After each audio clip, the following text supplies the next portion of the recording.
Guys পিকেতে ভরপুর player, আর আমি যে পোলারিসের একটা প্লেয়ার আমাকে মারলো, তো এই প্লেয়ারটাকে মারতে গেছে দিয়ে হাগলু মারিয়ে আসছে পিছনে, তো 18 ড্যামেজে কিল পেয়ে গেছি। তো ওই জায়গা থেকে একটা প্লেয়ার আমাকে মারছে গাইজ, আমার লাইফ নাই। তো এই জায়গাতে যাওয়ার সময় দিয়ে আরো একটা প্লেয়ার, তো গাইজ কোন রকম ওরিয়েন্টেড হয়ে বাইচা গেছি। তো এখন দেখো প্লেয়ারটা আসতেছে, আমি তো দিছি যা, তার হাগলো আমার গায়ে শট লাগাইতে পারে না। তো সমস্যা নেই, আরো একটা প্লেয়ার চলে আসছে। এই প্লেয়ারটাকে যে ওই হোক আমার মারতেই হবে। এখন একটু হোল্ড করতেছি যে প্লেয়ার আরো আসবে। এই তার একটা প্লেয়ার চলে এসেছে, আর হাত লুকিয়ে দিয়ে দিলাম করা আল্লাহ একটা মার। তো এই জায়গায় আরো প্লেয়ার আসবে বাইরে, কিছুক্ষণ বসেছিলাম। তারপরে গেলাম ওই দিকে যাওয়ার পর একটা দেখলাম হাগলু, এই হাগলু কিল পেয়ে গেছি, কোনো সমস্যা নেই। এই হাগলু টুনটুনি ফাটাতে হবে, এটাকে মারতে গেছি আর দেখি লাগাইতে পারলাম না, কিন্তু আমার কিলটাই নিয়ে গেল আর এক হাগলু। হাগলু তোর টুনটুনে, ও মা গো মা, কি মালোর বাইরে বাই লাইফ নিয়ে আসছে 13। তো আমি কোনো রকম মনে করে প্যাক করে ফেললাম।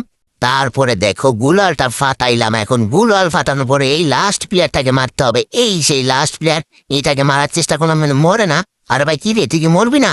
এবার দেখলাম ওয়ান ট্যাপ গাই। তো অবশেষে পিকেতে রাজত্ব করে ফেলেছি গাইজ। ভিডিও ভালো লাগলে সবাই লাইক কমেন্ট শেয়ার করবেন। আল্লাহ হাফেজ।